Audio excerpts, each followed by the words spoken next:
Hi,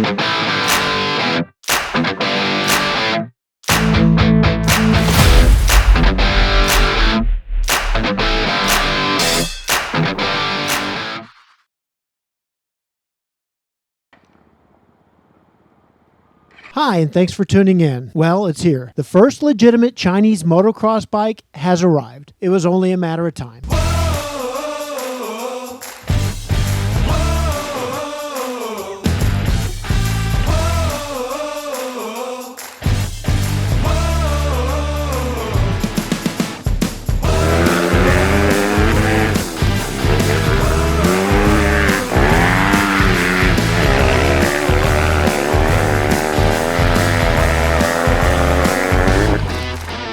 This is the Kove MX250. It came ashore shortly after the company's 450 rally bike, and between the two of them, they mark a new era of Chinese involvement in motorcycle racing and sport. There are skeptics, cynics, and haters, but there are also fans, followers, maybe even fanatics. Everyone seems to have an opinion on the Kove MX250, but very few have actually ridden one. Now, well, this is our chance. It's important to take note of why the Kove 250 is different from every other motorcycle that has been imported from mainland Asia so far. The pit bikes and play bikes that we've seen have been, for the most part, copies.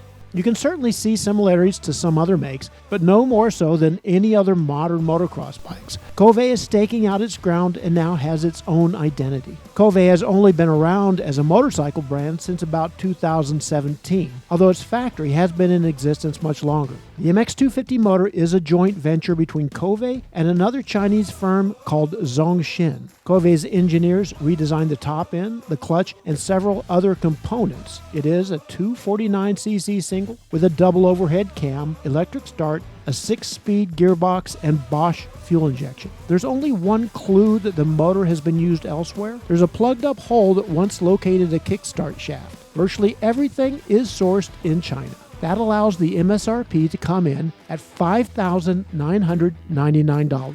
For comparison, other 250 four-stroke motocross bikes range from the $8,099 Suzuki RMZ 250 to the $10,299 Husky FC250.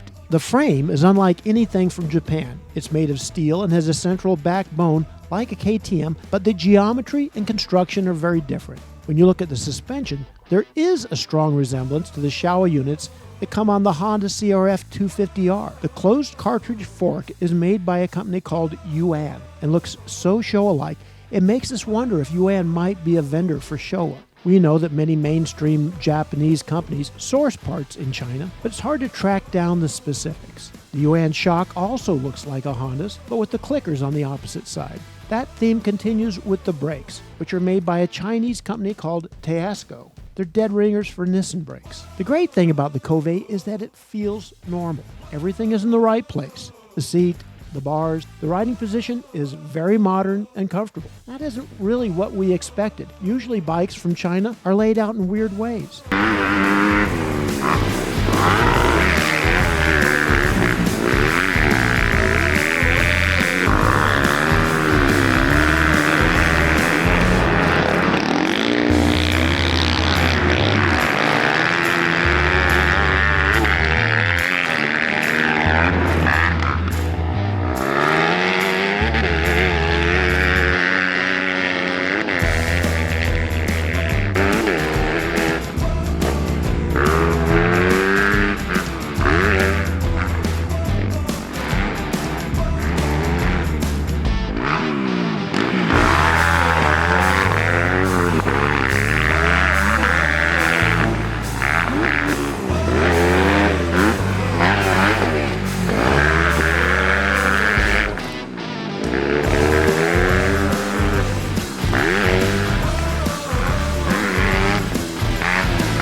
Just sitting on it, you would swear it's a mainstream 250 from Japan or Europe. It fires up easily and sounds just like any other 250cc motocross bike. In performance, though, the Kove is realistically a step behind most other 250 race bikes of today. The importers in Utah freely admit as much. It's around 5% heavier than most. That's 237 pounds without fuel versus, say, 227 for a Husky FC250. And it makes about 17% less horsepower, 35.5 versus 44.4 for the Husky. Most of the power is way up high, so to get around the track, you scream it, which is normal for a 250. It jumps all the same jumps, goes up all the same hills, and feels like it should. But when you go head-to-head with another bike, the Kove does give up ground.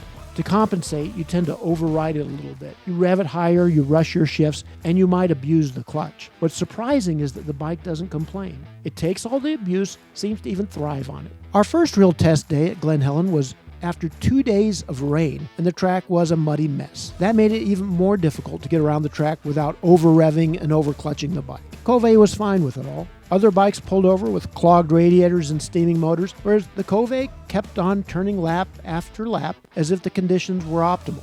In the handling department, the Kove is good, maybe even exceptional. Once you get the suspension in the ballpark, it's well balanced and drops into turns nicely. In the straights, it's as stable as anything on the track. Admittedly, horsepower and handling are inversely related, always have been. Still, with a first-year bike from a new manufacturer, you would expect major flaws to expose themselves quickly. There's simply nothing that wrong with the way the bike handles. We did have to spend some time figuring out suspension settings. Our test bike was a display model taken straight from the floor of the AIM show in Vegas. It had no setup and no break-in. After putting some initial time on it, the suspension felt slow and overdamped in every direction. We didn't know where the clickers were supposed to be, so we turned to our settings for the Honda CRF 250R. It turned out it was still a little overdamped, so we kept going until we were about 15 clicks out for both compression and rebound in front, 12 for low-speed compression in the rear, 10 for rebound in the rear, and 2 turns out for the high speed. There's no question that the bike is stiffer than the average 250 motocross bike, but that suits us and our oversized test riders pretty well. The real takeaway here is that the suspension is surprisingly normal and mainstream. There's a real place in America for the Kove MX250, but that place might not be on the starting line at Loretta Lynn's or a major race. You simply can't give away 7 horsepower in the 250 class today and expect to win races. But we would guess that 90% of the laps ridden on motocross bikes aren't during official races. They're during practice, training, and play. The Kove is perfect for that. It might even have a place in the garage of a pro racer. Imagine a training program where a rider is on the Kove during the week doing his 3 30-minute motos 2 or 3 times a week, and then turns to his fresh race bike, whatever that is, for the weekend. You can go ahead and wear out the Kove. Parts are about 1/3 the cost of everything else. The bike might not be to the point where it can go head-to-head with more established brands on the track, but that day will probably come. Frankly, we're in no hurry. Right now, we would rather have at least one motocross bike that sells for under $6,000. For more on the Kove and other dirt bikes, both mainstream and offbeat, click that subscribe button or go to dirtbikemagazine.com. We have lots of good stuff coming, and you can keep tabs on it all on our social media platforms. Thanks for watching.